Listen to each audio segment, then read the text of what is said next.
We're going to go ahead and start with our next speaker, which is Dr. Duke Pesta. Dr. Pesta is here, and he received his MA degree in Renaissance Literature Our toxic from John Carroll University and his PhD in Shakespeare and Renaissance Literature from Purdue University. Oh, my favorite topics. He has taught at major research institutes and small liberal arts colleges on a wide variety of subjects at the graduate and undergraduate level, including classes on Shakespeare, Renaissance literature, the Bible, Russian literature, and C.S. Lewis. He has been active in educational reform and was instrumental in developing and implementing an elective Bible course that is currently available for public high school students in Texas.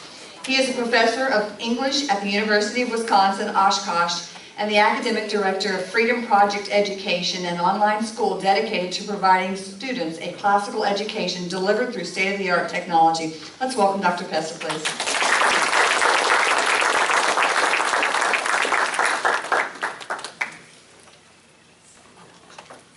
Thank you very much for being here today. Can you hear me all right? The microphone will be better? Yeah. You can hear me okay? You'll block the screen if you stand there. I just want to make sure you can hear me and I won't walk in front of the screen much. Use the mic, just be careful. Is that better? Okay, good. All right. All right, good. All right, sorry about that. So it's really great to be in Florida. This is my third trip down to Florida to talk about Common Core, and it's one of the states I love because I think you guys have a real opportunity to get rid of this. Not only have you had it longer, so you've seen its detrimental effects better, but you're culturally, Florida is one of those states that shouldn't have this. We've seen South Carolina pull out, we've seen Oklahoma pull out, Texas never took it. This is culturally right in your wheelhouse. If you could, as some of your first speakers said, if you can get to the point where you can convince, particularly your Republican politicians, that the money just isn't worth it, it comes with too many ties and strings, then you're going to be in a really good position, I think, to fight this off. And it's all about knowledge, as your candidates are telling you, that if the more people who just know what this is, the better able you are going to be to beat it back. And so, as you sit here today, let me ask a question. I always like to begin my talks by asking this. I assume, because you're here today on a beautiful Saturday morning, that most of you are more informed than most of the people in your state about Common Core. But even having said that, would you raise your hand if you are still a little confused about what Common Core is, where it comes from, who's behind it? Let me see a quick show of hands. All right, and so this is as I expected. It's about a third of you who would say that you are, and that shows that you are a more educated audience. But it never hurts, I think, to go and look at the complicated nature of what Common Core is. So the talk that I give, it's an introduction to what it is, it's an explanation of how it functions, and ultimately it touches on what are some of the core dangers that nobody in the establishment who supports it wants to talk about.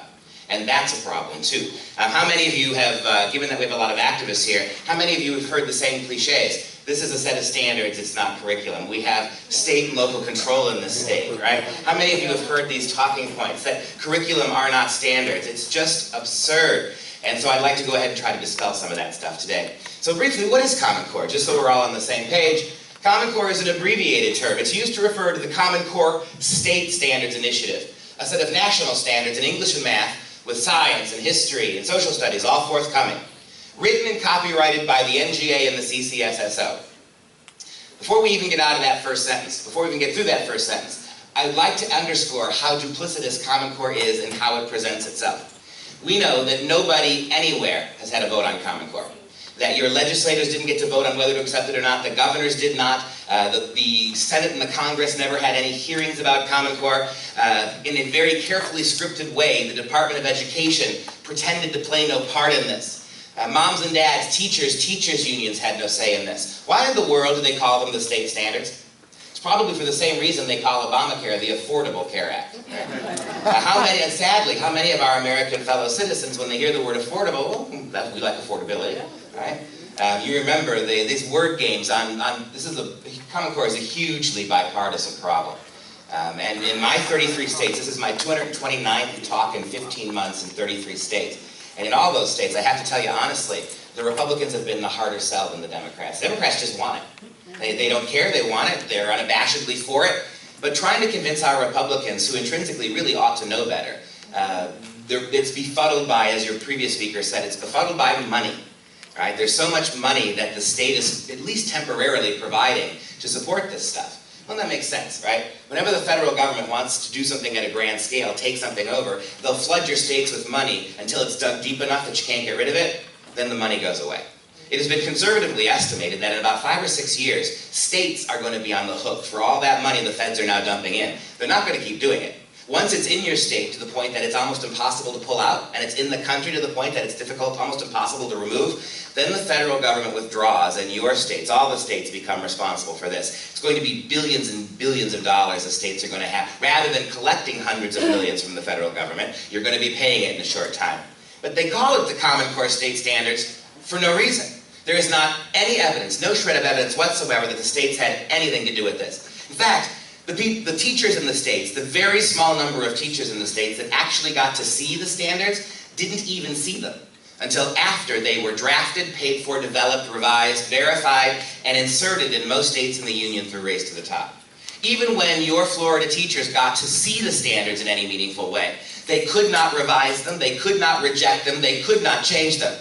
In what sense is this state-led?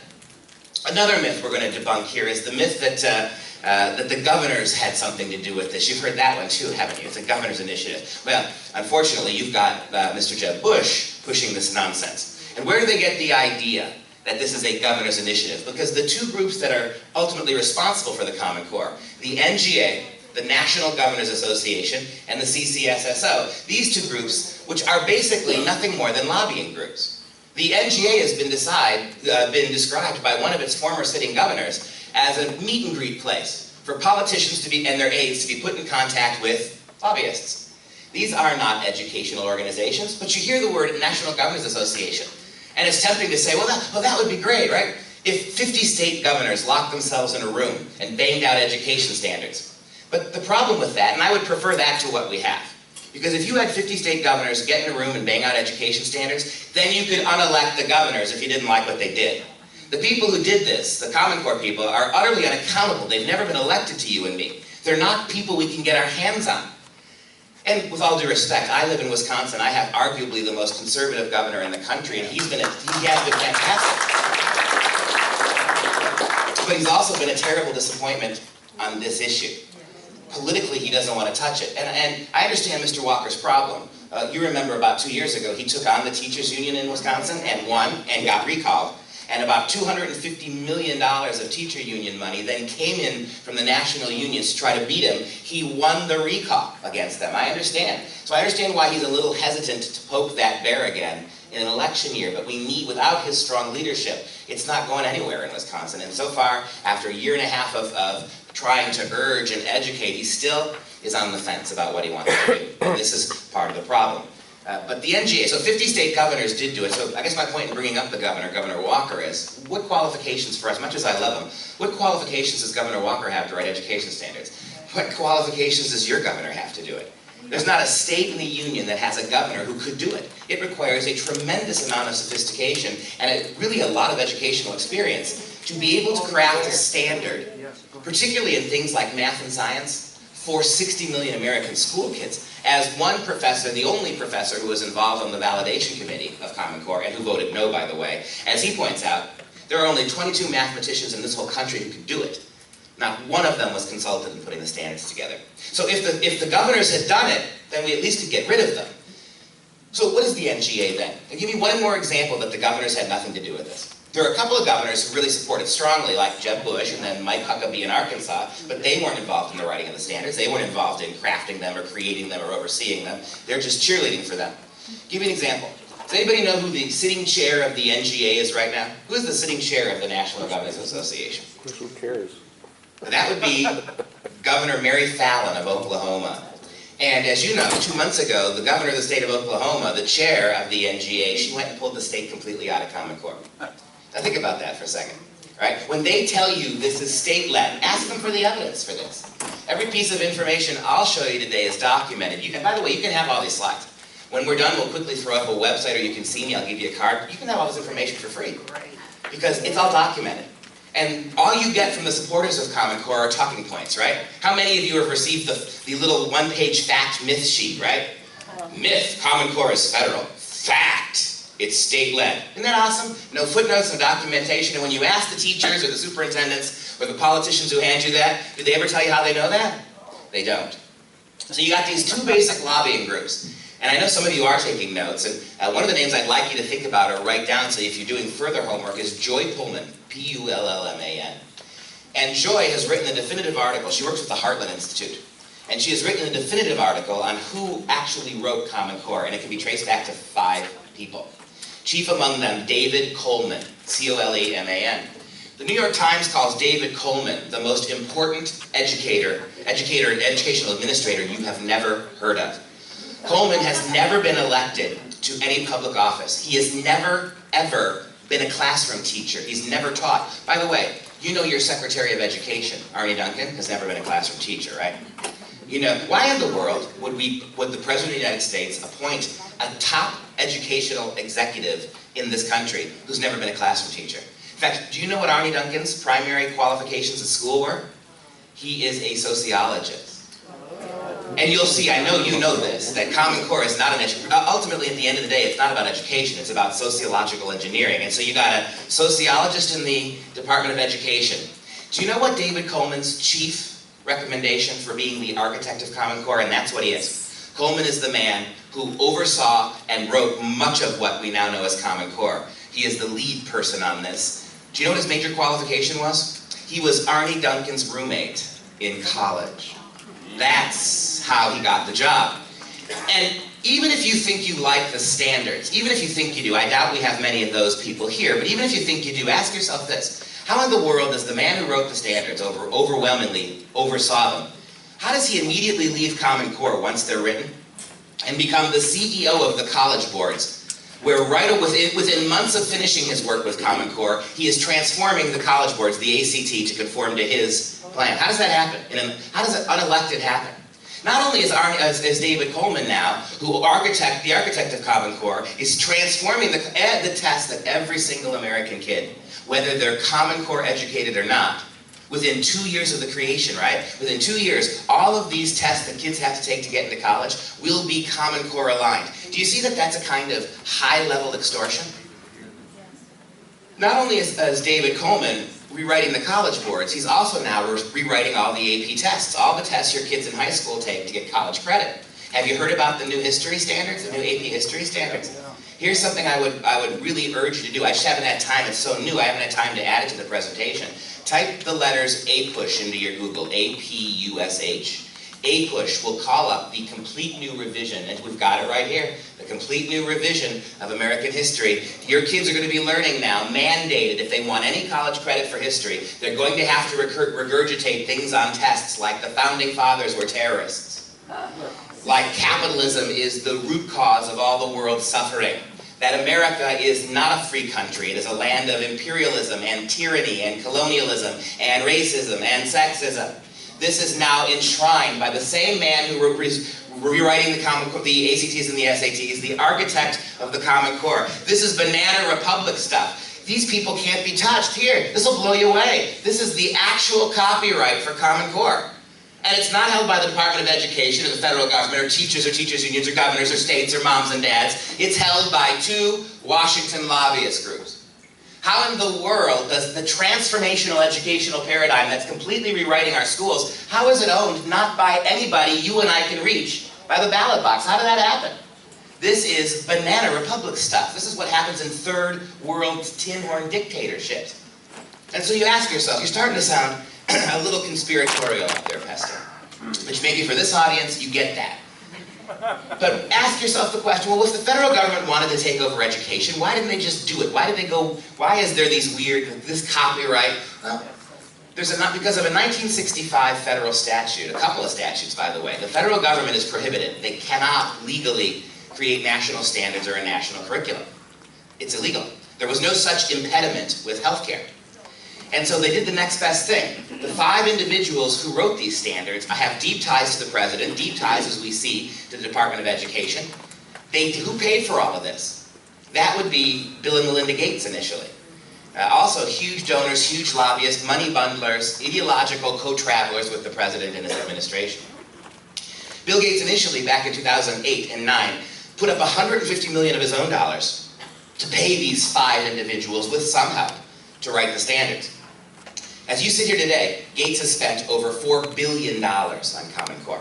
almost all of it going to promote and propagandize for it. And because the Gates Foundation is a public trust with regards to its charitable donations, you can type in online, Bill Gates Common Core spending, and you will see a flow chart where every penny of that $4 billion has gone. And it is shocking. The only educational organizations in this country, the only ones that support Common Core, are the ones he paid. And he's paid hundreds of them.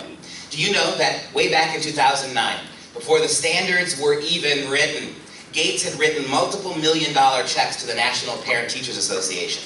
And they were advertising and lobbying for Common Core before they had ever seen the standards. Why did 176 Roman Catholic diocese schools take Common Core without being asked to? Well, the NCEA, the National Catholic Education Association, the chief watchdog of Catholic schools in our country, was paid hundreds of thousands of dollars from Gates to promote these things. There's only one, as far as I can tell, there's only one serious so-called conservative organization that supports them. That's the Fordham Institute. And because it's the only conservative group that really supports it, they're everywhere. And Fordham is supposed to be a conservative think tank. And the irony is that they never tell you when they come and give their talks, Fordham, that they've received about $6 million from Gates in the last 4 years. You can't find anybody who supports Common Core that was not paid handsomely to do so. And so this is how we've got the standards. In what sense are these state-led? In what sense do the governors have any say in this? Right? The chief governor, who would theoretically be, who is at the head of the NGA, she pulled her state out of it. Right? There's no sense in which this was state-led. So, for all of Bill Gates' money, and for all of the crony power that these 5 unaccountable people had in overseeing the writing of the standards, how did they get them into your schools? What power did Gates have to put this junk into your schools? What power does David? Well, money's certainly is helpful, but you guys in particular know this, right? You've been watching government for the last 30 years, particularly at the federal level. You know we have a federal government that doesn't let you do what it does. It's very jealous. In fact, for the last 30 years, our federal government has been much more concerned about letting you do less so it can do more. Do you honestly think the Department of Education at the federal level would have let these people who are unaccountable, who have very little, what is Bill Gates' educational background? Do you honestly think the federal government would have allowed this into your schools if they didn't want it? Do you honestly think some rogue billionaire could have bought his way into the schools this way if the federal government wasn't supportive of that? Ask yourself this. How did it happen? You've all heard of Race to the Top, right? What is Race to the Top? Well, that was a federal program back in 2009, 2010, 2011. It's ongoing. The President of the United States, way back before Common Core was even written, now I want you to emphasize that, they created Race to the Top back when they were stimulating things. You remember? They were stimulating banks and car companies, pretty much everything except the economy. Giving all that money. And so what they wanted to do is they wanted to stimulate education as well. So what they did is they set aside $6 billion initially, it's much higher now, of federal money, your money, and they doled it out to state education departments. And there were no stipulations. Here, you want to apply in various years for Race to the Top money, apply for grants, and even if you didn't, some states didn't get grants. Even if you didn't get an initial Race to the Top grant, simply by accepting Common Core, you were allowed to sign a Race to the Top contract, and money came in all over the place to your state. All right? Give you an example. Back in 2009, again, before the standards were really written, the state of New York received $700 million from the federal government just for signing up for Race to the Top. And do you know what the only real proviso in Race to the Top was for the states that took it? And we're talking 46 states. Any state that took any Race to the Top money was obligated to accept the Common Core when it was finally written. That's how 46 states got it without seeing it. How in the world is this state-led?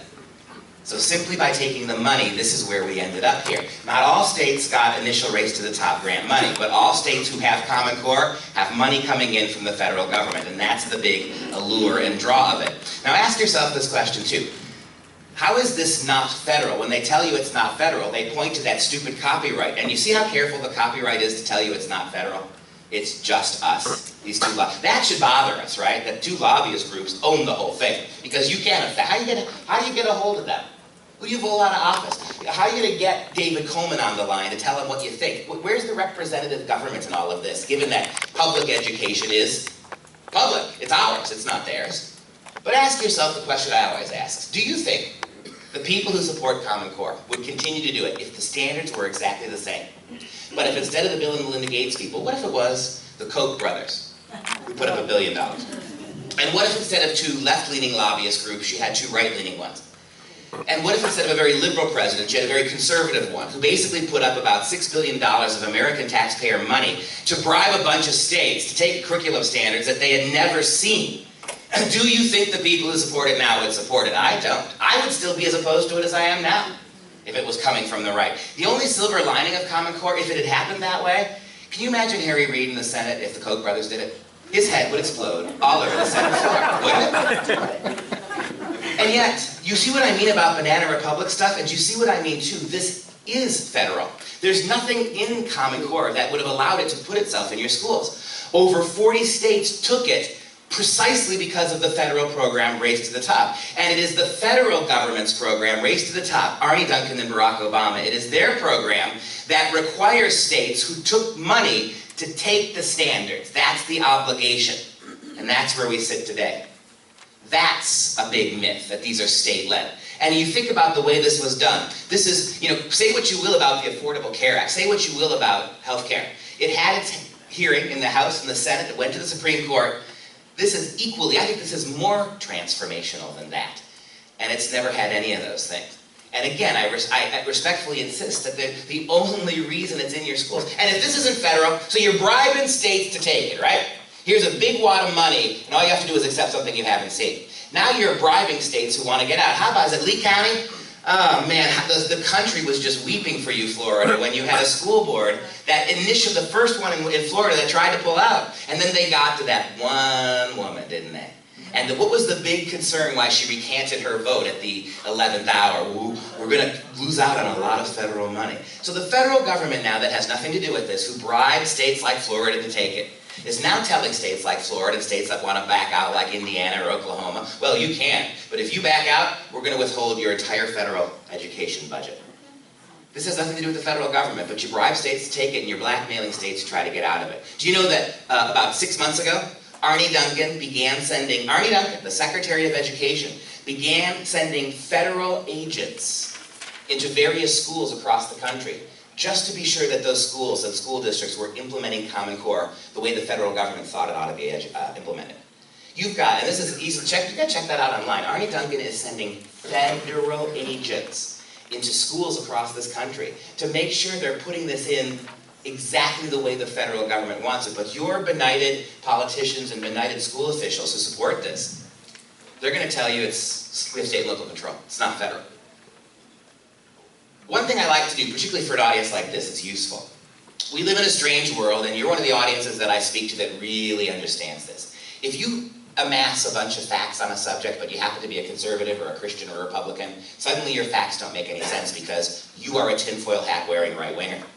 So you are immediately dismissed, and I confess to being all of those things, a Christian, a conservative, and by definition, a tinfoil hat-wearing nut job, because that's what we all are, right? That's how they treat us.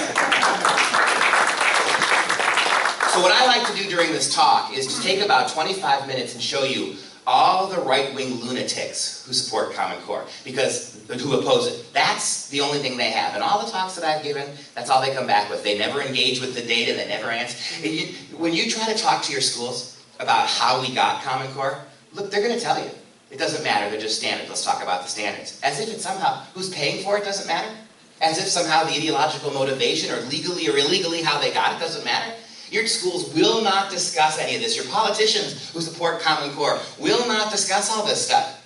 They're just standards, let's talk about the standards. Okay, so what I do is, I start by demonstrating that Common Core is anything but a right-wing, merely a right-wing concern. So let's look at some of the right-wingers. Let's start with the 2 Department of Education lawyers in 2009 who oversaw at the legalities, the legal side of the Department of Education. 2 Democrats. They both quit over this. They resigned immediately when Common Core was put in place, and they called it a federal takeover of education. Right? In imposing here they are, Ken Talbert and Robert Eitel. Here's what they said back in 2009. In imposing the Common Core standards on the states, listen to the verb there, by the 2 lawyers at the Department of Ed, whose job it is to make sure that the Department of Education is in legal compliance with the laws. They said, in imposing Common Core and the test on the states, the federal government is violating 3 statutes and has put America on the road to a national curriculum. That's the second thing that makes it federal. The only reason it's in your schools is because of the federal Race to the Top program, or the federal money that is supporting it. That's the only way. And the tests, all these national tests that your kids have to take, they don't report to the state, to the teachers. They report directly back to the Department of Education and the federal government. You understand, right, that whoever controls the tests controls the curriculum? Your teachers think, and you keep hearing this from some Florida teachers and school administrators, we'll be able to take Common Core and adapt it and adopt it. How in the world are you going to do that when the tests kick in? Bill, I'll show you the quote in a minute. Bill Gates himself said in 2009, when the tests align to the standards, the curriculum will follow as well. That's a feature of this, and he's right. The minute the tests kick in, your teachers, whatever they think they're going to be able to do, are going to be handcuffed. Because the only way of assessing Common Core is these stupid tests, these national tests. You know, there are schools all across the country now, including schools in Florida, who have already came out and said they will no longer offer their own midterm and final exams in the classrooms to their kids. In other words, and the argument, well, our kids are going to be testing so much nationally, it's not fair for us to offer our own tests. So I think Common Core is really just ramping up here, and your schools are already saying, we will not independently test the kids anymore. So the teachers who are teaching your kids will not offer final exams and midterm exams because the kids take enough national testing. Do you see what a ceding that already is of control of who controls your kids?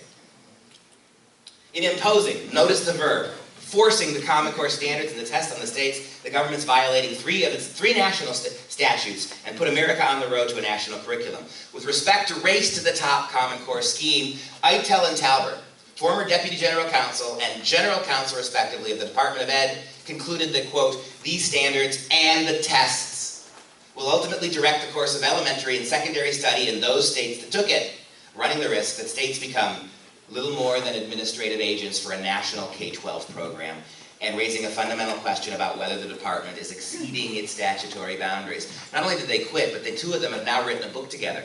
I haven't had time to read it yet. It's relatively new. It's called The Coming Federal Takeover of Education. But don't worry, your superintendent of schools tells you it's not federal. How about this? How about these right-wing kooks? Help me out. I'm an English professor, but I need your help with words. I'm going to give you 5 words. You tell me if there's any way you can rearrange these 5 words to make it come out conservative. New York State Teachers Union. Any way you could, I'm puzzled, right? Because I want you to look at the dates of the slides I'm about to show you. This starts in January of this year. All the information you're about to see comes from this year, after states have had a little more time to look at it. And New York is exactly in the same boat you are. New York is one of 3 states that has had Common Core longer than the rest of the country. You guys, Florida, New York, Kentucky, you are the 3 rollout states. You are the 3 states that got it and had it in your schools and had the textbooks well before Wisconsin and Ohio and most of the rest of the states had it. You've seen more of this. Right? And New York is a much more progressive state than you are. And they're now struggling with this. And it's not just, again, us right-wing lunatic types that are struggling with it. In January of 2014, here's what the New York Teachers Union did. The Teachers Union, the board of New York State Teachers Union on Saturday unanimously voted to withdraw support for Common Core standards as they are being implemented, and they declared no confidence in the superintendent of schools who brought them there. The New York State United Teachers, a union that represents more than 600,000 educational professionals in New York, is also asking the State Board of Regents to fire State Education Commissioner John King, the man who brought it to the state.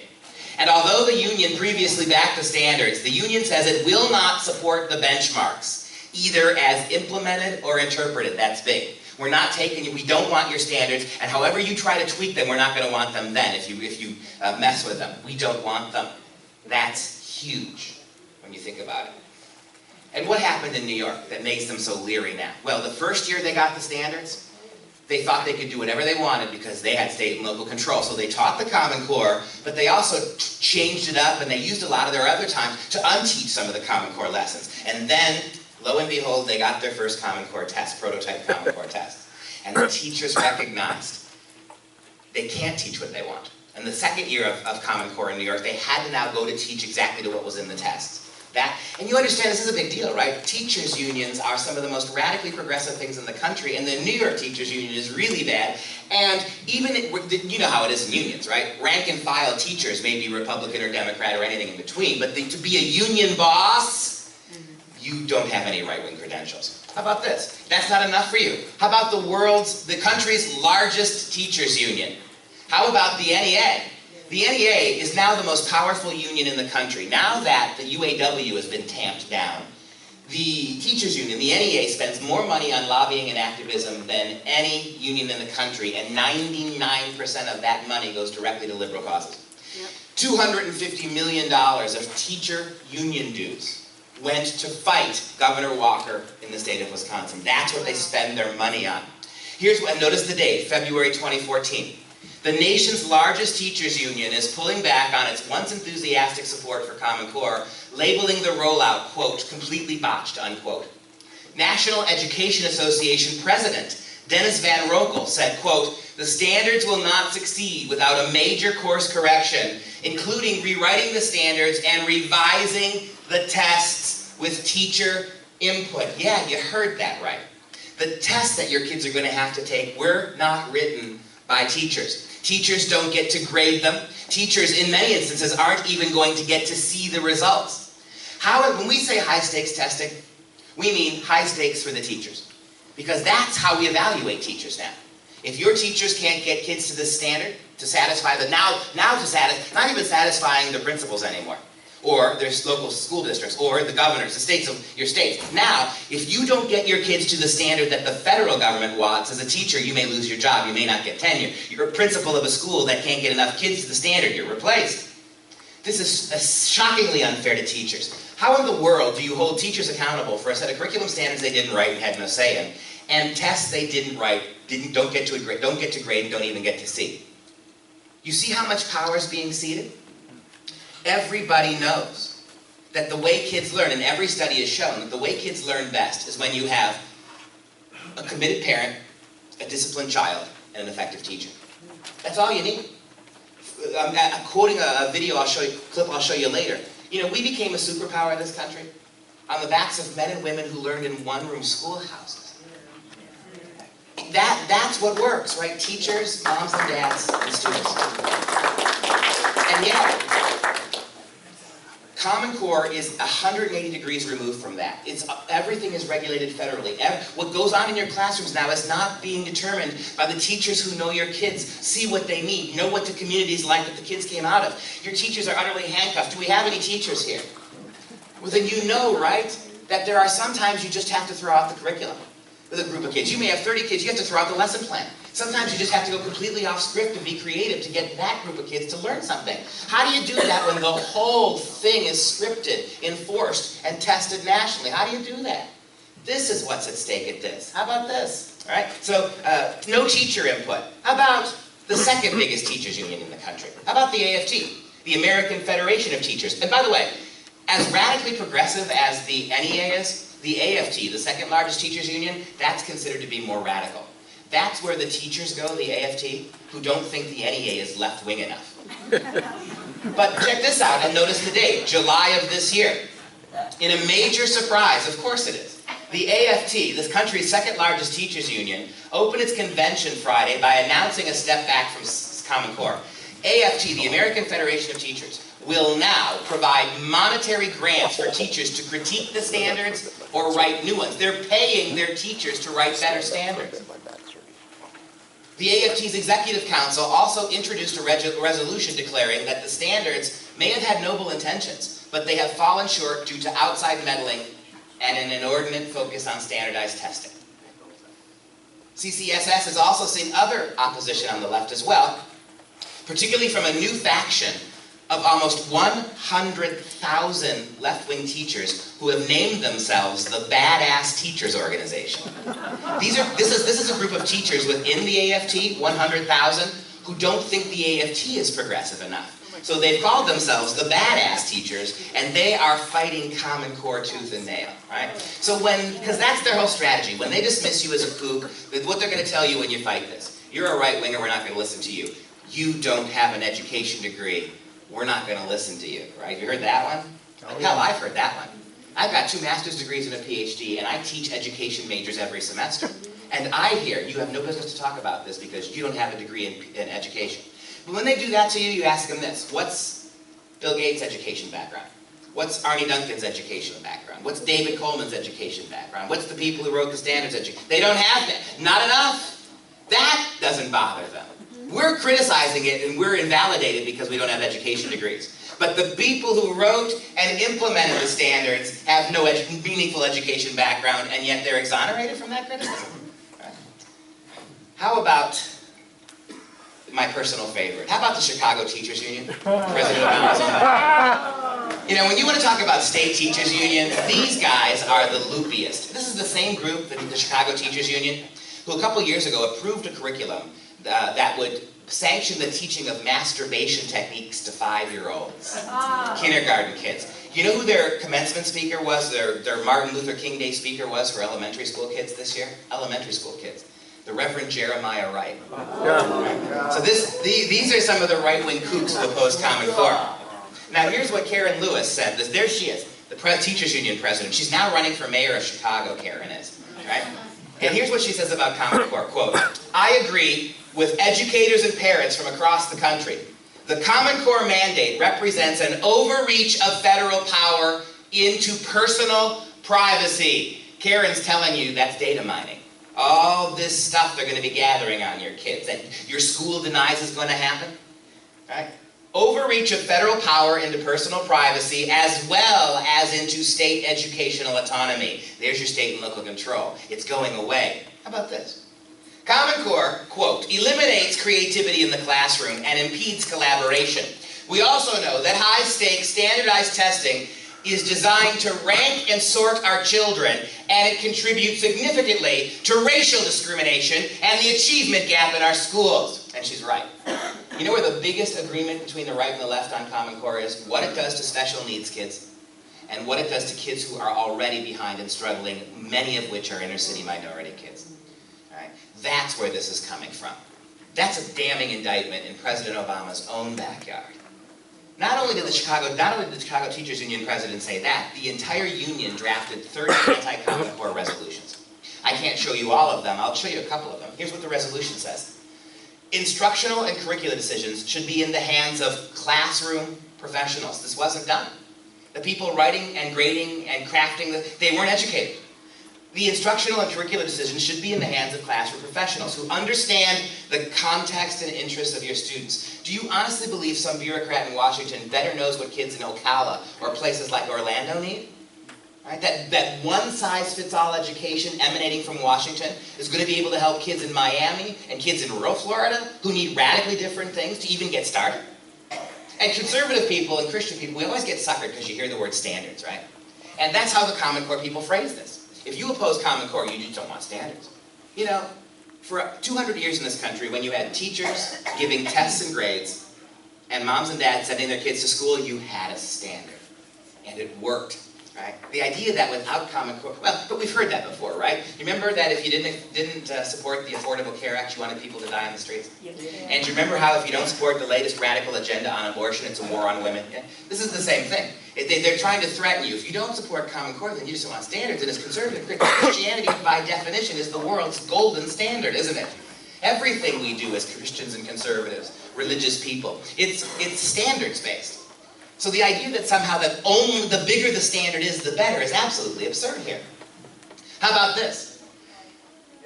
Education of children should be grounded in developmentally appropriate information, practice. You've heard listen who's telling you this, the Teachers Union in Chicago. Common Core is developmentally inappropriate. Not only is it age inappropriate, why? Why so much sex? Why so much violence? Why so much graphic stuff in the Common Core materials? Why all these lesson plans being pulled out of Common Core textbooks? You saw the other one just the other day. It was from Massachusetts, I believe it was, or Michigan. I get my M's mixed up. They were comparing Bush to Hitler. Did you see that? Yeah. What's all this doing in there? They're telling you it's inappropriate. How about this? Common Core standards were developed by non-practitioners, non-educators, including test and curriculum publishers, right? In other words, the people who are behind this are making a lot of money providing the information for it. You know who the second biggest private donor to Common Core is after Bill Gates? It's Pearson Publishing. Pearson owns 100% of the Canadian textbook market. You can't buy a Canadian textbook that's not Pearson. Pearson already owns 80% of the American textbook market. And over the last 2 years, they've bought 40 different small presses in America, paying 5 and 6 times what they're worth. They want the same monopoly. And you know, right, that Pearson has the exclusive contract with the federal government to produce, write, and score all the tests. You know, Pearson makes about $30 on every test your kids take. And by the way, what's being an English professor, what's 30 times 60 million? Do you know last year alone, your federal government, your federal government paid Pearson $350 million to develop and implement the materials. And when Pearson wrote them, they charged the states for them and kept the money. Why is your federal government paying a private company $350 million to produce all this information and not requiring the money back? And giving Pearson tax breaks for doing it? Here's a definition of Common Core for you, my first one. Common Core is an out-of-control, it's an unholy alliance between an out-of-control federal government and a very small group of crony capitalist companies who are making billions off of this. Give you this, what about Bill Gates for a second? The idea that Bill Gates is somehow this neutral actor. It's been estimated that over 70% of American school districts, 70, are going to have to upgrade their technology, a little or a lot. Whose computers do you think are going into those schools? Do you honestly think it's Apple computers?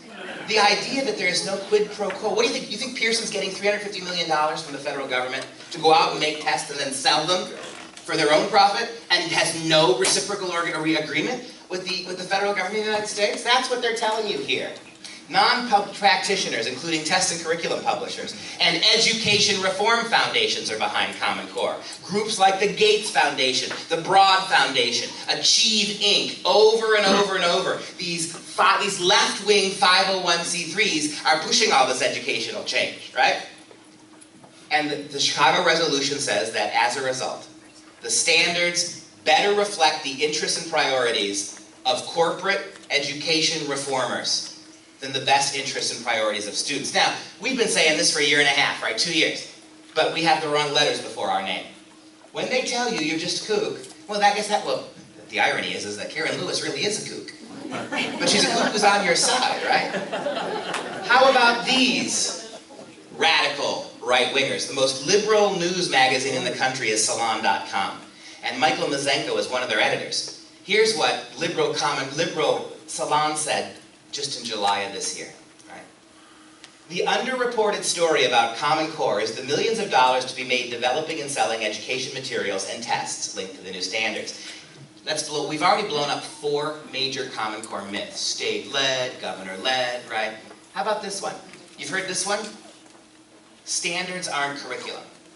Common Core is just standards, it's not curriculum, so all these bad assignments you see has nothing to do with Common Core. It's just the textbooks. Well, the textbooks were written by Pearson and others in conjunction with the people who wrote the standards. Before the standards were even written fully, Pearson was talking to the Common Core people about how they would produce the curriculum to meet the standards. As a matter of fact, your teachers just showed up in class one year, they went home in the summer, they came back in the fall, all the books had been removed and Common Core books were in their places. There was no way to train your teachers. Your principals didn't know how to do it, they didn't even know what it was. Your superintendents of schools didn't know how to train your teachers. What's the only tools your teachers had to learn how to teach Common Core? It was the textbooks. And if you've seen Common Core textbooks, you'll know the whole book does the teaching for them. You've got the stories they read, all the questions the teachers are supposed to ask in the margins, the quizzes, the writing assignments, the assessments are all in the bag. Your teachers, who'd never even been told what Common Core was intellectually or philosophically, were handed books, the books did the teaching. The curriculum is the standards. There is no other way to teach it. You can't go and find non-Common Core ways to teach Common Core. All you have is the materials that were produced years ago and put into your schools. When they tell you that curriculum isn't standards, they're just standards, that's nonsense. The standards are meaningless without the tools you use to implement them. And there are no tools that aren't written by these companies who are making billions off of this. You see how, that's the one that bothers me the most. Because they'll do it to you all the time. You start talking to them about this stuff, and they'll say, they won't even talk to you about it. They're just standards. Let's talk about the standards. We'll talk about the standards. But this stuff is pretty shocking. This is what Mazenko says. Despite claims by Common Core advocates that standards are not curriculum. Schools are realizing they need to spend money on new materials and training to meet the new expectations of the standards, especially if the schools are required to do standardized tests, and all of them are. Right? Without doubt, the implementation of Common Core will cost hundreds of millions of dollars, and the U.S. Department of Education is already paying $350 million to education companies like Pearson to develop that curriculum and those tests. Clearly, the Common Core has been incredibly lucrative for businesses, while the benefit to students remains dubious at best. Right? How about this? 1 year ago, only 12% of American teachers opposed Common Core. In 1 year's time, that number is now 40%. What happened in 12 months? They saw it. Right? And remember, most states in the Union aren't like you. You've seen it longer. You've had more years to see it. Places like Wisconsin, teachers have now seen it for 1 year and they're starting to run away. The reason more teachers don't speak out about Common Core, think about it. If the teachers union in your state, like Wisconsin, supports Common Core, and the educational establishment supports Common Core in Wisconsin, you're a Wisconsin teacher who hates Common Core. Who's going to defend you if you speak out? Your school administrators are insisting you support it, and your union backs it. Notice what's happened in places like New York and Chicago since the unions pulled out of Common Core? Now New York and Chicago teachers are screaming bloody murder about how much they hate it, because the unions got their back now. Do you understand that if we put our teachers in a position, you're Florida, you're same situation. Your administration establishment wants Common Core, and the unions in Florida have stood behind it. Where do your teachers go if they oppose this? Nowhere, they can't. But in places where the unions are starting to crack, this is a Harvard University, Stanford University study on education. Only 46% of teachers now say they back the standards, compared to 76% 1 year ago. And what do you think is going to happen? 44 states in the Union have not seen any Common Core testing yet. What do you think happens this year after those states get it? Because it was the testing that drove New York and Chicago and California, some California teachers' unions, to run away from it. They saw it firsthand. What's going to happen when that testing hits in all those other states? What's going to happen to those numbers? This is Josh Katz. He is in Orange County, Florida, which is, what, about an hour from here? Okay. Here, Josh is a self-described progressive high school math teacher. He's doing exactly what I'm doing. He's traveling the country, warning moms and dads about Common Core. And again, liberal progressive, I want you to listen quickly to a short clip of his, because I think it helps crystallize what our problems with Common Core are. Our toxic culture of education begins with a classic supervillain archetype. I focus on Syndrome from The Incredibles. The supervillain's plan is to unleash a doom onto the world that only the supervillain can stop, thus gaining all the desired power. Now this is exactly what happened in education in the 1980s and before, and then culminated in No Child Left Behind. Private education companies realized they could use public education, a multi-billion-dollar industry, to create a nearly endless stream of taxpayer money. They channeled millions of dollars into lobbying efforts and focused on two words, rigor and accountability, and put everything into place. State statutes were passed, district rules were enforced, and then finally No Child Left Behind became the national standard. Don't get me wrong about politics. These efforts were underway long before they were passed, so both parties get to take full credit for their disastrous results, especially with Race to the Top. We somehow took the education system that produced the individuals who put a man on the moon with technology less powerful than the phone in my pocket and characterized that education system as a failure, using the word accountability. We only have one way to address accountability: standardized testing. So we implemented standardized testing, and then a 1983 publication called A Nation at Risk showed standardized tests proved schools were failing, teachers were failing, students were failing, and when everything is failing, guess what we need? New textbooks, new workbooks, new resources, new training, accountability systems, new schools, private schools, charter schools, and who is it that creates all of these things that all of a sudden we need? Our supervillain, private education companies. The only way to feed a business model in this toxic culture of education is to perpetuate a picture of failure. I would love to meet any education company that has a business model that is built upon long-term student success. There simply is no money in long-term student success.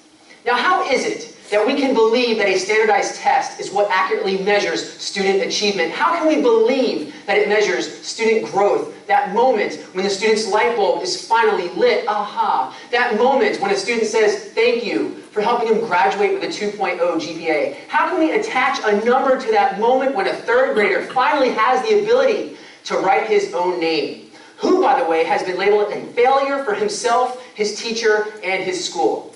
Yet we crave education standardization. We believe we need these high-stakes tests because we eat up the misinformation provided by these companies and policies using a false validity of their testing results.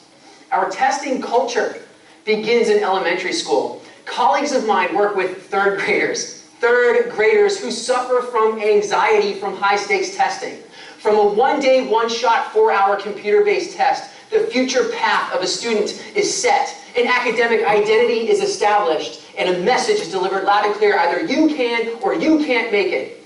And no matter what the teacher tells the student about how good they are or what talents they have, if the student doesn't score well on that high-stakes test, the third graders know exactly what it means and begin to define themselves. And it's starting to happen now in kindergarten. So we continue this barrage of standardized tests, and the students continue failing, and the districts have to continue the next initiatives that can solve the problems. Who is it that manufactures these products? Who creates these solutions? Our supervillain. Private companies like Pearson and McGraw-Hill, who operate off policy and legislation written by nonprofit organizations and lobbying groups like ALEC, the American Legislative Exchange Council. The Common Core will do even more damage because of its emphasis on high-stakes testing matched with its myopic standards that are disguised in critical thinking.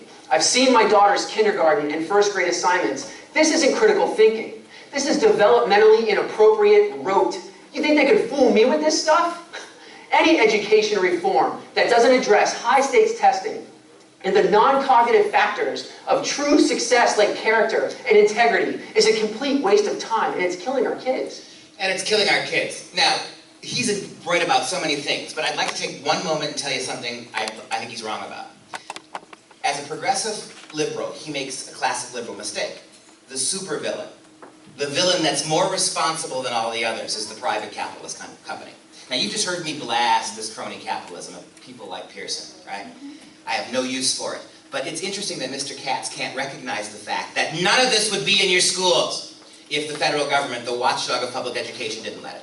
Do you honestly think that Pearson could be in your schools like this if the feds didn't want them there? Well, you've already seen. The feds are paying them millions of your dollars to be there. This gentleman is just up the street from you.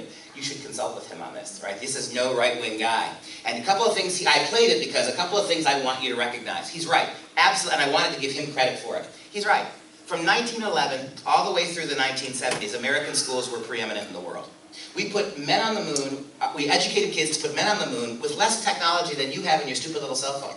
And we characterized that education system a failure. Who did that? The teachers didn't characterize it a failure. The students didn't suddenly start not knowing things.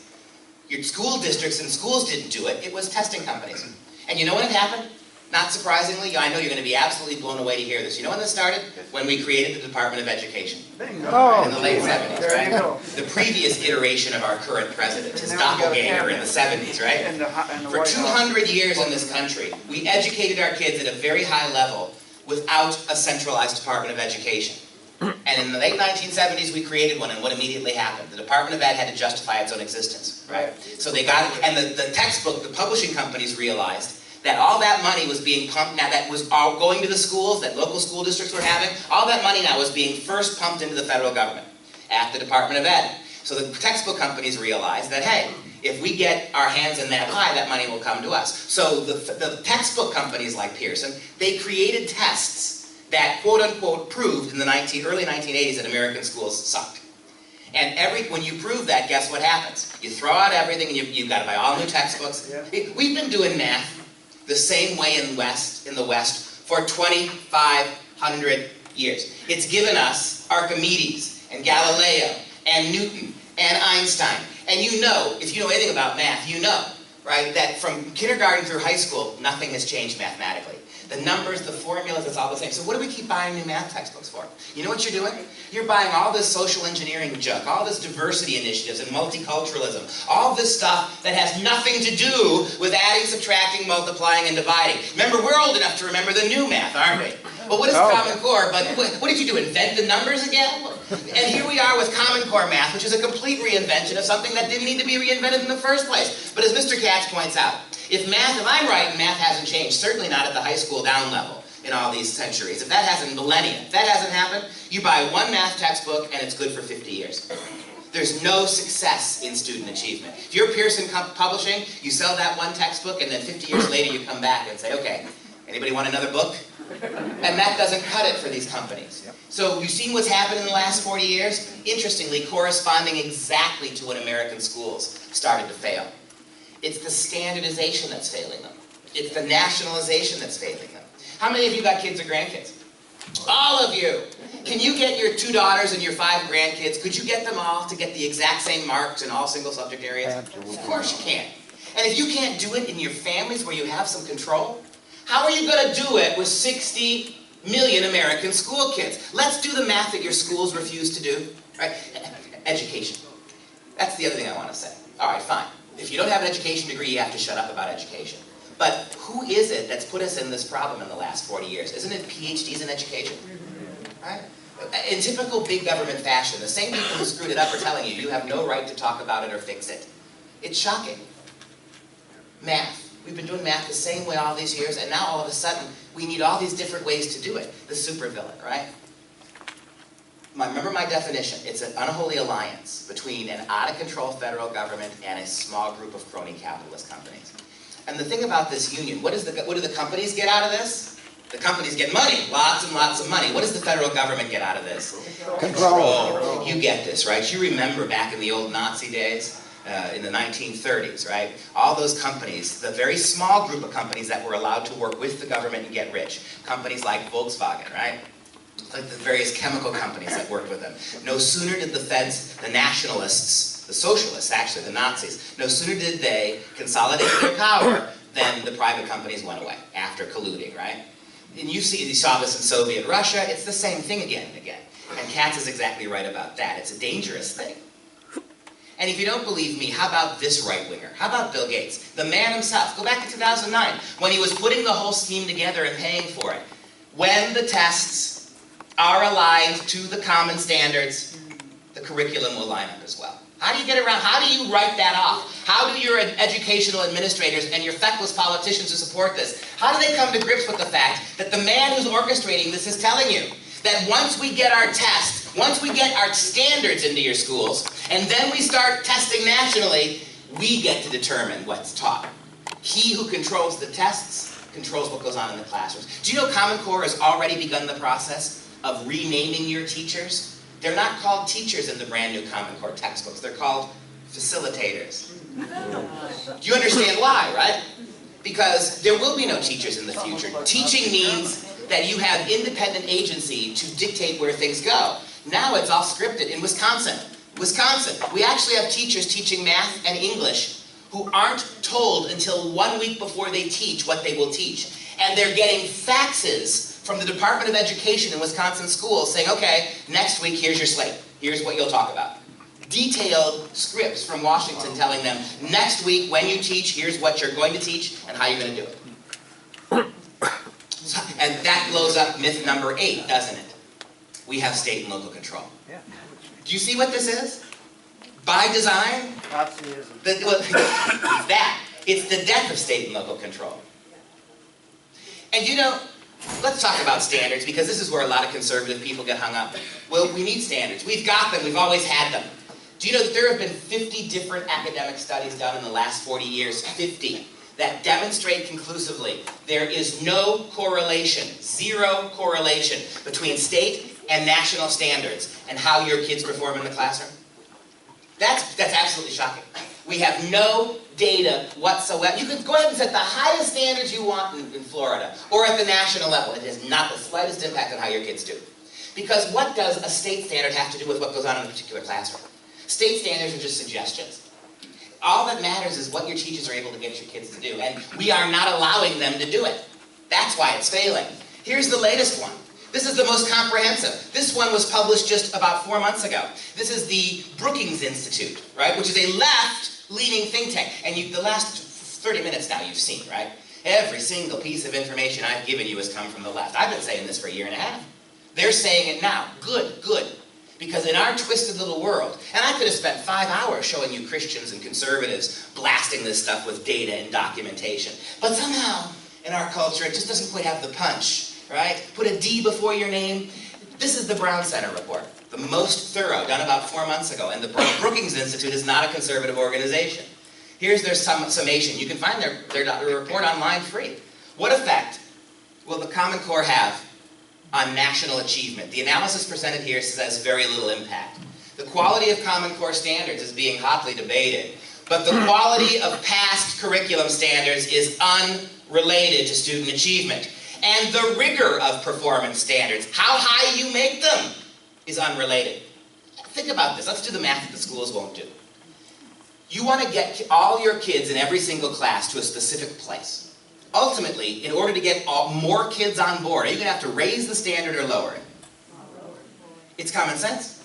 Even No Child Left Behind, the disaster, speaking of Bushes, that George Bush orchestrated, right? No Child Left Behind. Whatever standards they started with initially, they continue over 12 years had to lower them because kids can't reach them. If the goal is to get all kids to the same place, that place is going to necessarily be a lot lower than higher. That's why these things don't work. Let schools figure it out. Empower schools to do it. And so, one last brief history lesson, and then we coast to the end of the presentation. The Common Core, one of the other things I want to do besides exploding the ridiculous talking points, and I know you see this now, right? You can't do Common Core in 20 minutes. You can't do talking point versions of Common Core. That's what the left does. Here's a couple bullet points. It's state-led, it's governor-led, it's standards, not curriculum. All right, and they pass this out in the schools, and what percentage of our moms and dads who just read that think, oh, okay, that's fine. This whole thing was dug deep. It was widely thought out. It is conspiratorial how it was done behind closed doors. You can't do this in 5 minutes. And the other thing I'd like to do besides blowing up all those myths and showing you what Common Core really is I would like to deconstruct some of this stuff as well. The idea that Common Core was transparent or open, if this is such a good thing, why is it cloaked in so much mislabeling, secrecy, lying, deceit? You know, people like me and Josh Katz and hundreds of others of us are touring the country lecturing about why Common Core is bad. Where do you go to hear a pro-Common Core speech? You know what you can't? You know how often we've begged them to stand on stage with us and debate us? If what we're doing is so transparently wrong, it should be the easiest thing in the world to poke holes in what we do. They will not debate it. They will not do talks like this for you. They will not come out in public. And when you try to talk to them in the schools that your kids go to, they will not let you talk to them collectively.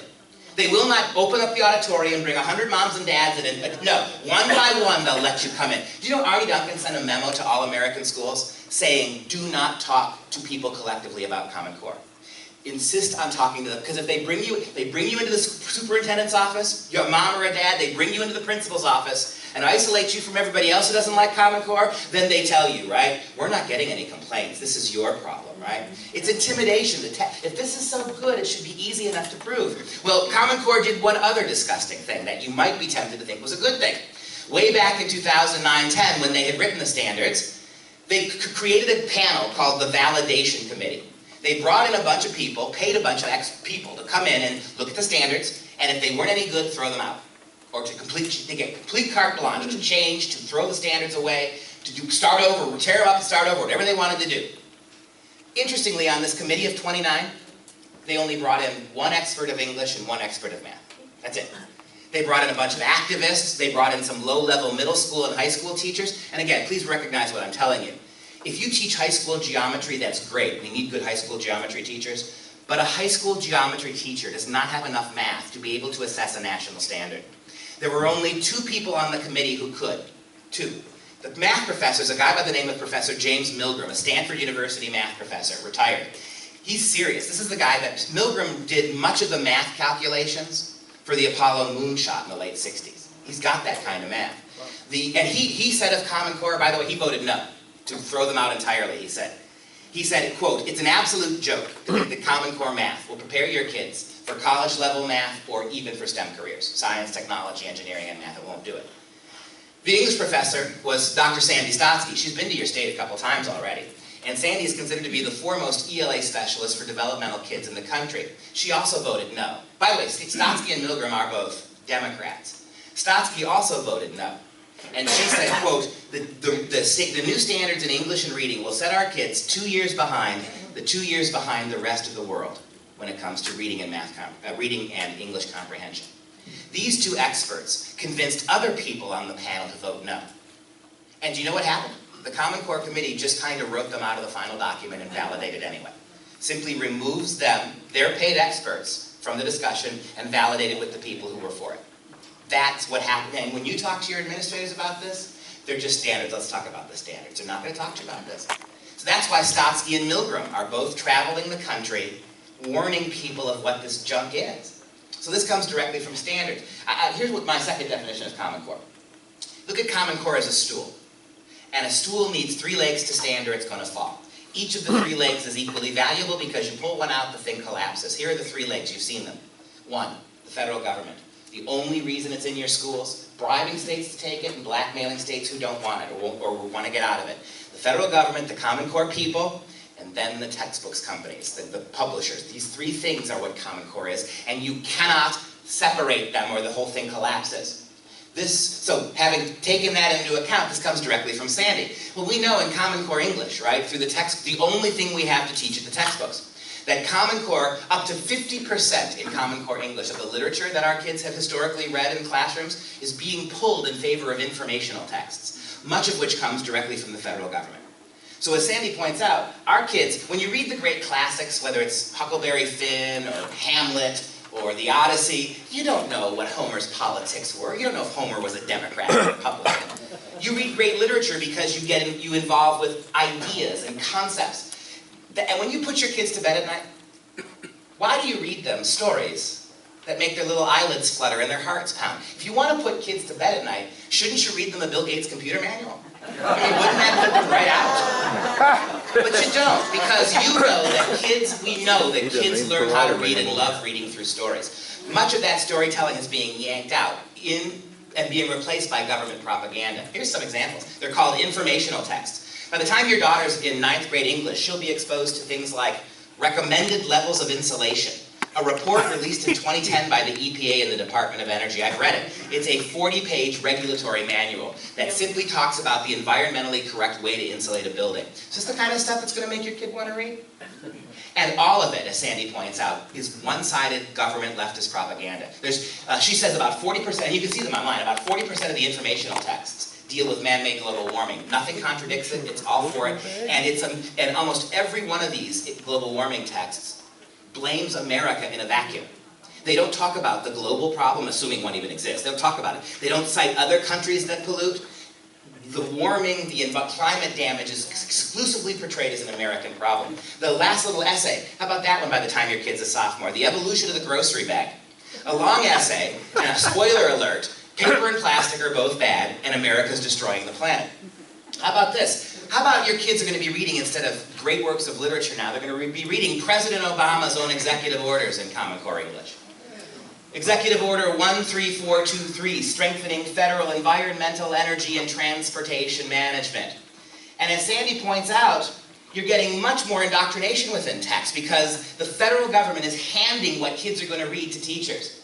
Without any balance, and you can't bring in, if you're in a Common Core classroom, as teachers are finding out because of the test, you can't bring in an essay to challenge that. It'll never appear on the tests.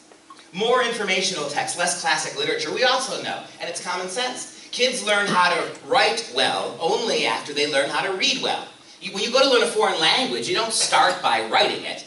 But at every single grade level, Common Core English lowers the overall level of reading by 50%. And elevates the level of writing by 50%. Kids are writing more than they're reading. And if you're not reading anything except government propaganda, what do you think you're going to be writing about all the time? That's it. Maybe that's why we got that very famous viral example that a couple months ago, right, where little kids were sent home with the third graders. They were sent home with the assignment to write an essay. How is the state just like the family, but better? Right? Or that's where you get essays like Hitler versus Bush. Common Core, they did a little module on how, the only thing they told the kids about George Bush was how he lied to get us into Iraq. That's all they said. And then they showed how Hitler lied to create World War II. The kids were sent home with an assignment, right? Now that, here's what the assignment read. Now that you've seen two powerful men who lied and abused their power, compare George Bush and Adolf Hitler. This is what you're doing. Here's my second debit. You give me one, so I've given you two already. Common Core is a stool with three legs. Common Core is an alliance between a very small group of capitalists, not crony capitalists, not free market capitalists, and the federal government. Here's the third definition of Common Core, and I think it's an important one. If you give me just one word to define what it is, that word would be statism. The entire premise of all of this is not to educate your kids. Not first and foremost, it's not. It is to convince your kids that they belong first and foremost to the state. Not to you, not to your families, not to your local communities, certainly not to your religious traditions, but to them. All of this subordinates that. And math, it's the same thing with math. Oh, I'm sorry, before we go leave English. And of that little bit of literature, relatively speaking, that's left in Common Core, why is so much of it sexually inappropriate, graphic, violent? Why, of what little literature is left in Common Core, as you heard the liberal Kat say, as you heard the liberal Lewis say, why is so much of it so shockingly developmentally inappropriate? Here's an example. This is Toni Morrison's The Biggest Eye. Morrison is a great writer. She's a Nobel Prize winner. But we wouldn't assign this book to freshmen in college. It's about a 12-year-old girl who's a victim of rape and incest. And over the course of the novel, she comes to bond with her rapist so much that she starts describing in graphic detail the nature of their sexual encounters. This book has been pulled out of middle school classrooms, 8th graders, Catholic 8th graders, reading this book in Common Core textbooks. I blocked out the worst words. You may not be able to read it. It's probably just as well, but if you can get a quick sense of just what middle schoolers, adolescents, are reading in Common Core. And as Sandy points out, Sandy Stotsky, there are dozens and dozens of books like this, equally graphic. Books like Black Swan, Dreaming in Cuban, that are Common Core exemplar texts. And for the youngest kids, they're not reading hardcore pornography like this, but they're reading things just as bad. How about that assignment that came out just a couple weeks ago, where kids were, a group of kids, I think they were 4th graders, were sent home with a paragraph, 8-sentence paragraph, 4th graders. They had to read the paragraph and then write what the theme was, a sensible argument, get kids to read a paragraph and see if they can figure out what it means. Well, here's how the paragraph for 4th graders began. Janie's mom came home from work early one day. Janie's mom found that the family bed wasn't made. As Janie's mom set about making the bed, she found a hair beret between the sheets that wasn't hers. 8 sentences later, 4th graders had to conclude that dad was having an adulterous affair in mom's bed for 4th graders. Even math questions have been skewed. Even math now has been sexualized in the way they ask the questions. How about that famous example from a little while ago in Detroit, Michigan, where little kids were doing a ratio assignment? I think they were 3rd or 4th graders too. They were doing they were 6th graders. They were doing a ratio assignment, percentages. And there was a little stick figure drawing of a woman and 3 little stick figure drawings of men. The woman was sleeping with all 3 men. So the students in 6th grade had to determine the percentage of which of the 3 men were the baby daddy. And they used the word baby daddy. Right? Why are math? Remember what I said to you about math? If math, we've been doing math the same way for 2,000 years. What are you doing when you change it? You're not changing the math. All you're changing is this aspect of it, the sociology accompanied with it. Sandy says, right? We need to explore why. Why so many of these exemplar readings are out of place. Not just in the subject area Common Core puts them, but in a high school curriculum altogether. What are they doing there? And in talking to Professor Milgram about math, you know, we're at number 9, let's do number 10. Let's blow up the 10th Common Core myth. Well, Common Core math has been internationally benchmarked. That we've met, did you know, and you keep hearing this from your schools and your politicians. Milgram showed up at the committee and he said, okay, you keep saying that Common Core math, you measured it against all the high-achieving math countries. What countries? And so they handed him a list, right? Sweden, South Korea, Taiwan, all the countries where kids really, really do excel at math. And Milgram said, great, now let me see your math. How did you do it?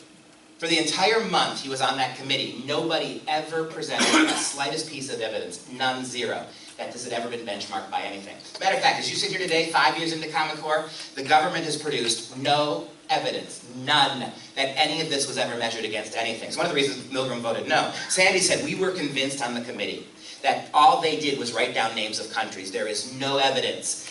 Your kids are guinea pigs. None of this has ever been tested anyway. Right? It's one of the reasons Milgram voted no. So in talking to Professor Milgram, we got to talking. Professor, if this is not primarily about teaching kids math, what is it? His words, this is social justice math. It's not fair that only a small percentage of kids can do math at a high level, and hasn't that always been true? I mean, let's face reality here, right? You're not going to turn most American kids into math whizzes. We all should have a competent math background, I agree. I didn't even get that. But the fact remains is that most kids aren't going to do math at the level you're going to need to do it to be an engineer or an architect or even a doctor. Most kids aren't going to do that math. At the universities I've taught at, you know where my English majors mostly come from? Pre-med kids who couldn't do the math and had to drop out of the doctor program, right? That's the reality. Math is hard, but that's unfair. It's socially unjust that only some kids can do math. So we've created a math program, a math curriculum, where everybody knows a very little math and nobody's allowed to succeed or excel at math. Pointing to this, Professor Milgram says, here's some evidence for it. This young woman, and you cannot make this up, she's a community activist organizer in Chicago. And she's talking to a group of Illinois high school math teachers about the philosophy of Common Core math. Even if they said 3 times 4 was 11, if they were able to explain their reasoning and explain how they came up with their answer really in words and oral explanation, and they showed it in the picture, but they just got the final number wrong, we're really more focusing on the how and the way. Right. Philosophically, right answers don't matter as much as the process. One of the primary ways Common Core is being taught, math is being taught at elementary levels, is the Parent Share program, where teachers who are facilitators, they don't teach, put kids in little groups of 2 and 3, they give them math problems. And the purpose is not to get the right answer. The purpose is to simply get all 3 kids to agree what they think the answer is. Got a little boy, a little 3rd grader in New York, on a multiplication test, 7 times 6, he writes 42. He gets it marked wrong. And in red pencil, the teacher writes, the other 2 children in your peer group agreed on a different answer. So they got it marked right. You did not agree with the other kids, so we got it marked wrong. Another 4th grade boy had a math problem in New York, too, where the answer was 111. He got it marked wrong simply because he wrote the number in. What he was supposed to do was draw 111 circles to get the answer right, because he didn't do that. I know, come on, you don't believe it. All right, watch this, quickly. Here's a college math professor. Milgram knows her. She can't help her 3rd grader with math. So she puts the 3rd grade girl at the board, has her work a math problem, and watch the Common Core way. Here's the hard math problem. Add these 3 numbers. 1568, 1423, and 680. So what I want you to do is, can you solve that problem showing me the way that you learned how to solve it in school? Okay. And talk to me while you're solving it. So we learned that a big square like this is 100. So we could make that 100 into a cube, which would make 1,000. So I'm going to do that. Turn up the volume. So a square is 100, then a cube is 1,000. So let's just say that's 1,000. And now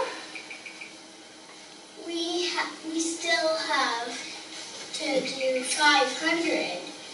Could make that into 5 sheets. Do you notice how nobody's adding things yet? This is just what you have to do to get the first number on the board.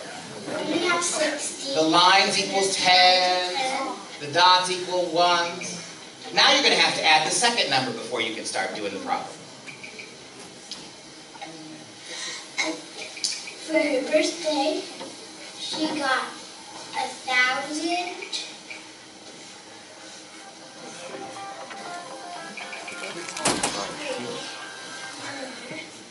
The dots represent 1. Okay. So now we have to add all of these together. So you could make 1,000. All of these together is 400. Now you need 600 more. So now I'm going to write the numbers down. So we have 1,000 plus, well, let's just say 3,000, because we have 3 cubes. 3,000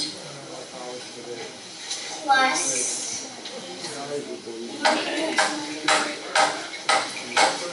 so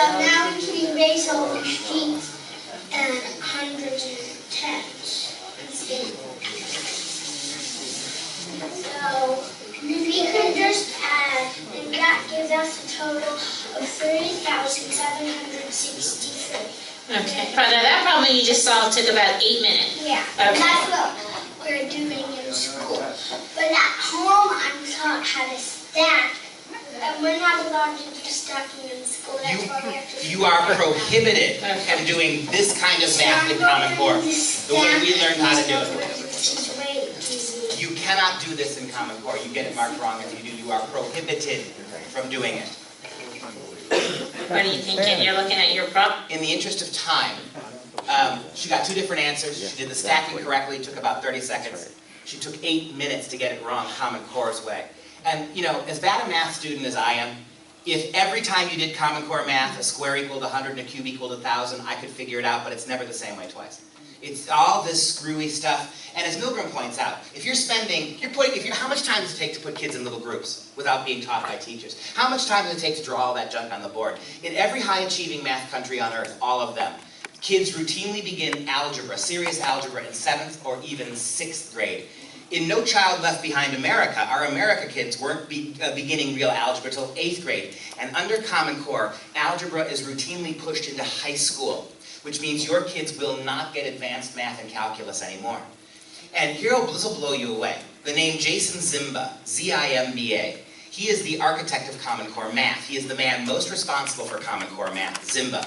And if you type into the Google, Sandy Stotsky debates Jason Zimba, she gets him to admit publicly, the man who wrote the math standards, that it's true. Common Core math will not prepare your kids for college-level math. He says, at the best, it will prepare the brightest kids, maybe to begin math at a 2-year technical college. High schools all across the country in the last 6 months have been pulling calculus classes out of the curriculum because your kids will never get there. There's one school that took calculus out, and guess what they replaced it with at senior level? A mandatory math class on how to promote diversity through mathematics. Do you see what Milgram's telling you now? This is not a paradigm to allow kids to excel in math. This is let's get everybody to the same place, which means it's got to be a low standard. And you don't think I'm telling you the truth about this. There are 22 different states that have done this already. School boards all across the country are warning and threatening moms and dads not to, in any way, shape, or form, let your kids do any extra math. This is Orange County, California, the Irvine Unified School District in Orange County.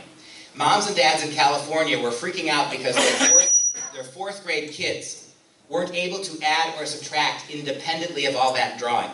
So they started getting tutors for their kids. And the school district freaked out. Here's the warning. The links on this page are intended to support the classroom instruction that your child receives from his teacher. It is not appropriate to go ahead of classroom instruction or to use this site to have your kid work on math that is intended for subsequent grades. Don't do it. And here's the threat.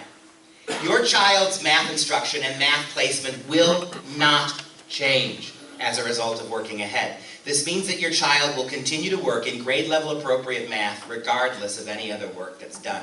So your 3rd grader can be ready for geometry tough. He's going to spend the next 7 years drawing circles and cubes and squares. Doesn't matter. And under this, right, no one gets to move ahead. We've lost more gifted and talented programs in this country in the last 2 years than in the last 40 because that's not socially just. It's not socially just that some kids take honors classes and others don't. This is what Common Core math is. And as you see, as with the English, this is pure sociology. It's not education. I'm going to skip over the data mining stuff, just in the interest of time. I know I know that's a good one, but to be fair to the other speakers, I want to close with this.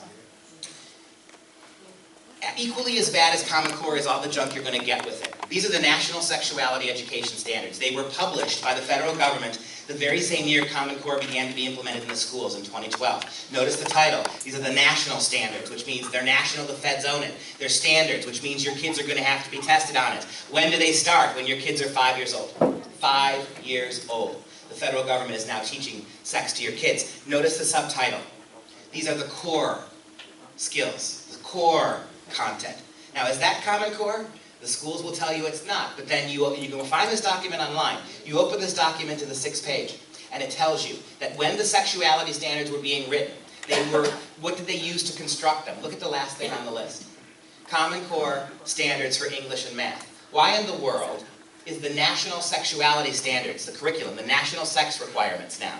Why are they modeling themselves and incorporating Common Core English and math? What does English and math have to do with sex? Well, you now know the question, don't you? Why is there so much sex in your English textbooks? Why is there so much pornography? Why are math problems being rewritten and sexualized? Because they have to be. We don't put 5-year-olds in biology class, and we don't put 5-year-olds in sex ed. If they're going to start teaching this stuff to your kids, Common Core is the mechanism whereby they do it. And you know how I know that? They don't cite any non-Common Core subjects. You would think the national sexuality standards, if they were going to cite some kind of lower level curriculum, wouldn't they have cited the science standards? Biology. Why don't they cite those? Because they weren't Common Core in 2012. In 2012, all we had was Common Core math and English. In other words, Common Core is a Trojan horse. It's a placeholder to begin the teaching of sex in English. Because if you're going to get 5-year-olds to these kind of standards, 6-year-olds, 7-year-olds, you have to make sex part of every single subject and every single lesson. Here's what they do. They break your kids up into 3-year cycles. 5, 6, 7-year-olds test. 8, 9, 10-year-olds test. Here's some of the standards for the 5, 6, and 7-year-olds. So by the time your daughter is 7, she will be forced to identify different kinds of family structures, and then demonstrate ways to show respect for different types of families. Do you teach your 5-year-olds and 6-year-olds about gay marriage? Because they're going to now. And that second one should chill you. Who gets to describe what respect is? If you come from a Christian home, or a Catholic home, or a Jewish home, or an Islamic home, what if you teach your kids to respect everybody, but that marriage is exclusively between a man and a woman? You're not going to be able to answer that, are you? But it's meaningless, because at age 5 and 6 and 7, little kids can't process this. They don't understand it. You're not teaching kids about sex at this age. You're indoctrinating them. You're brainwashing them. And you don't teach your kids sex at that age. So you got your kids in kindergarten. Kindergarten. Remember what Josh Cat said? You got your kids in kindergarten, and they're going to start getting sex. It's already happening. So you're going to teach your kids sex too to combat this? Well, then they've won, because you're sexualizing your children. Or you don't, and you're going to let the schools do it, because these are national standards, right? How about this? By the time your daughter is 7, she's going to describe similarities and differences in how boys and girls may be expected to act. Because if math is neither true nor false, then neither is biology, and there is no such thing as gender. We're convincing kids now at 5 and 6 and 7 that there are no boys and there are no girls. It's all just a social construct. And look at the bottom one. Look at the ridiculousness. You got 6-year-olds, right? You're going to ask your 6-year-olds to provide examples of how friends, family, media, society, and culture influence ways boys and girls think they should act. How does a 6-year-old get her mind around this? How about this? By the time your son is 10, before he even hits puberty, by the time he's in 5th grade, look at the next one, the bottom one. He will define sexual orientation as the romantic attraction of an individual to someone of the same gender or someone of a different gender. That's mandatory. In other words, the federal government is telling your kids how they must define it in order to meet the standard. There's no debate, there's no conscience here, there's no critical thinking here. Your kids, by the time they're 10, will be forced to parent that. And look, whatever you think about homosexuality, this is your job, isn't it? This is the family's job, isn't it? What in the world is the federal government doing here? And if you call this up online, it will blow you away how staggeringly inappropriate this is. And the other thing I'd like to point out, none of this has anything to do with biology or birth control. This is pure sociology. And the last thing I'm going to do is going to prove that to you. This is the most shocking slide, and I'm done when I'm done with it, that I'm going to show you, and it's pretty extreme. This poster I'm about to show you hangs on the wall in a middle school in Shawnee, Kansas. Middle of the Bible Belt. It's not Madison, Wisconsin, or Miami-Dade. This is Shawnee, Kansas. This poster has been there all last year, every day. It was a 6th grader, an 11-year-old, who took the picture as it sits on the wall next to a picture of Clifford the big red dog. Took the picture, brought it home to Dad. Here's the poster. Sorry, there we go, there's the poster. How do people express their sexual feelings? And look at what's on the list. Did you know that saying "I like you" now, according to the federal government, is sexual? Holding hands is sex. Did you know that? This is such a Common Core English assignment. Do you notice how they've got talking up there twice? They don't even bother to proofread. This poster hangs there every day, all day, 8 hours a day. And do you notice what else they have on the list besides kissing and saying "I like you"? I'm not going to read some of those words. Do you understand that for a public school system that is obsessed with sex birth control to the point of fetishization, there's nothing on this list that suggests some of these things might lead to pregnancy or some of these things might lead to disease? You know what this is? This is the federal government convincing your kids that if they object to any one of those things, and what 11-year-old's going to think that saying I like you is bad? If they object to any of those things, they object to all of them. But if they accept any one of those as legitimate, they have to accept them all. 11-year-olds. And even more shocking than this is what happened when Dad complained. Dad freaked out. Here's the response from the middle school. This is from Hawker Grove Middle School spokeswoman Leanne Neal of Shawnee, Kansas, the Bible Belt. The poster that you reference is actually part of our middle school health and science curriculum. What did you see on that poster that dealt with health? What did you see on that poster that dealt with science? So you see what's happening with the coming science standards, right? Just like math is not about math, it's about social justice. Just like English is not about values and experiences, it's all about indoctrination. Even science and health have been degraded to propaganda sociology in the name of science. So where did it come from? Spokeswoman said, the curriculum it is a part of aligns with the national standards. And that's why they can't take it down. This is going to happen here, Florida. How can, you got state and local control. This stuff gets into your schools. If it's part of a national standard that has to be measured nationally, how are your teachers going to be authorized to take it out? They can't. Your principals can't do it. It's part of the national standard. Your superintendent of state schools can't pull it out. And that's what they told the dad in Kansas. We can't pull it out. It's part of the national standard that we've adopted. Your kids have to meet these standards. And so when school started again this year, the poster's still there. This is just the beginning. It's just getting ratcheted up here. I'm out of time. There are so many things in Common Core you have to be worried about. This is just the tip of the iceberg. And if even 5% of what you've heard here today is true, and I am just a colossal liar, and only 5% is true, that is 5% that should make you really, really want to slow down and challenge the people who are putting it in your schools. How we got here, why we got here, and why we're doing this. Thank you for listening.